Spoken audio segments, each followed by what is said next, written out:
એ લખોટ્યો અત્યારથી તો મને કહી દઉં છું કે શાંતિથી બેહી રહેજો, આજે મારું મૂડ નહીં એટલે મારા મગજની માણેકચંદ ના કરતા કહી દઉં. હા તો સાહેબ કાઢો કાઢી અને મારો સેલ જતા અહીંયા માઉન્ટ આબુ બનાવતા અહીંયા મૂડીમાં હું વરી. એટલે હા સાહેબ, પણ આ વખત તમારા છોકરાને હાથી ના લેતા યાર, એ લવિંગ ગયું હા હરું હરખું નહીં રહેતું ને કે આ વખત તો બો ચીમો આલે હું પછી. એટલે ગોડા જીવ સજા બોડાસુર ઉપર પછી ચોથી હકનું રહેવાનું હતું. હું કેવું સાહેબ? ઘેલ ગોળી ના હજી કહું છું લે, તમારા બાપાનું મગજ ઠેકોણા નહીં, મારા મગજનો બાટલો ના ફોડતા લે તમે. સાચું કહું સાહેબ, આ વાતમાં ખોટું ના લગાડતા, પણ મને નું મોઢું છે ને આપણા સ્કૂલના પટાવાળા પેલા હાકા જેવું લાગે છે. આ વાત ઉપર તમારું આમ કોઈ કેવું ખરું? હવે હોપર તું ખોટું ના લગાડતો ને તારું મોઢું મારા જેવું લાગે છે, એટલે આના ઉપર અવતાર હું કેવું થાય છે એ કે મને. એ એટલે ગોટે ઓમ જોજે લે, હા દારમાં કોક કારું તો લાગે જ છે હો. એટલે એ વિજય મલ્યાના પૂર્વજ તું શાંતિભાઈ પકડીને બેહી રહ્યા ને? અરે એ વિદ્યા બાલનના પૂર્વજ સોનું મોનું ચોપરું કાઢ ને પેલા પાઠનો પેલો ફકરો વાંચ, ફકીર ચંદ. અરે મારા ખેતરમાં ઉભો એક ચંદુરો રેલો.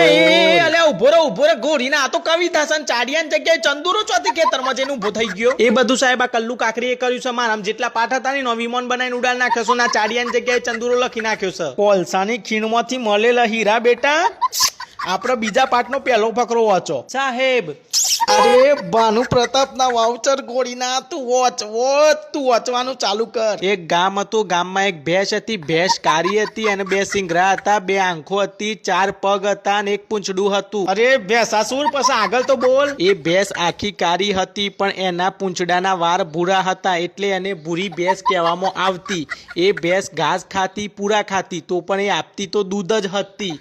આવી ખાસિયત વાળી એક ભેંસ હતી. પાઠ પૂરો. ઓકે. અને એક સાહેબ હતો ગાભાભાઈ નામનો, એ ભલે માણસ હતો પણ કોક વાર ગોડો હોડ્યો થઈ જતો અને છોકરાનો ગોડા બાવળિયાનું ઝૈરું લઈને ગાભે ગાભો ફરી આવતો તો તમારી ભાઈઓની. એ સાહેબ ઉભારો લે, મને સાથે દુખાવો ઉપર્યો છે યાર.